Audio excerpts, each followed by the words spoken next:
So, let me ask you this. Why did a band like Queen need to record 180 separate vocal tracks for just one song? Today, we are pulling back the curtain on the absolutely insane studio secrets behind Bohemian Rhapsody, a song so ridiculously complex, it literally forced the invention of the modern music video. That pretty powerful statement right there comes from executive producer Rory Kaplan. And the producer's god he's talking about, that would be Roy Thomas Baker. Now, you might not know his name, but I guarantee you know his sound. Think of him as the sonic architect who helped Queen build an absolute cathedral of sound. So who was this guy? Who was this fearless visionary who looked at a band like Queen, a band that just refused to believe in the word impossible, and said, yeah, I'm in? What made Baker so special was his mix of youth and just pure vision. He was incredibly young, but everyone described him as fearless and full of ideas. See, for him, the studio wasn't just a room to record a band. Oh no, the studio itself, all the knobs, the faders, the tape machine, that was the instrument. Technology was the key to making music actually come alive. And boy, was that fearless attitude about to be put to the ultimate test. Because one day, Freddie Mercury walks into the studio with an idea so audacious, so completely over the top, it would have sent pretty much any other producer running for the hills. Baker himself remembered the moment perfectly. Freddie sits down at the piano and he starts playing that beautiful, iconic opening ballad. But then he just stops. And he looks at Baker and says, okay, that's just the beginning. Right here in the middle, this is where the opera section kicks in. An opera! You have to realize what a massive technical problem this was. I mean, it's the mid-1970s. We're not talking about infinite digital tracks on a computer here. We're talking about a finite piece of analog tape. So how on earth do you capture that level of operatic complexity? We're talking hundreds of vocal parts. With the technology they had, how do you cram an entire opera onto one single tape? The answer? Well, the answer lay in a technique that Baker and Queen were about to push to its absolute breaking point. A process so intense and so groundbreaking, it would literally change music production forever. Their secret weapon was something called multitracking. Now, multitracking itself wasn't new, but what they did with it, that was something else entirely. They took this basic studio concept and pushed it to an almost absurd extreme.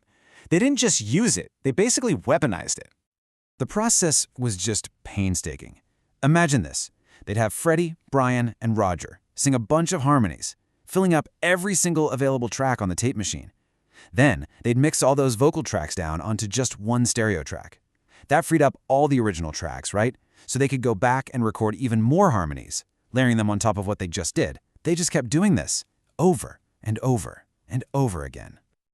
Look, this wasn't just recording a song anymore. This was sonic architecture. They were literally building a massive structure of voices, stacking up to 180 separate vocal overdubs, layering them so intensely that the physical tape was stretched to its absolute limit. People said you could practically see through it by the end. The result became a brand new high point in the art of making records. And all that incredibly hard work, it didn't just create one legendary song. No, it fundamentally changed the DNA of what a rock and roll record could even be.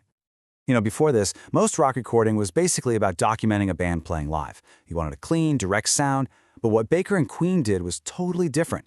They treated the studio like an artist's canvas, building these huge, rich, orchestral textures from scratch, sounds that you could just never, ever create on a live stage. And this innovative spirit, this wasn't just a one-off.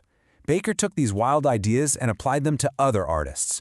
His work with the Cars, for instance, is also credited with totally redefining rock production for a whole new generation. He was a true pioneer, just as comfortable with old-school analog tape as he was with new digital tools. And here's the really incredible part. Even now, in a world where you can have unlimited digital tracks, the core ideas that Baker pioneered with Queen, that fearless layering, that idea of using the studio itself as an instrument, are still absolutely fundamental to how music is made today. Just think about it. One song, one fearless producer, one massive gamble.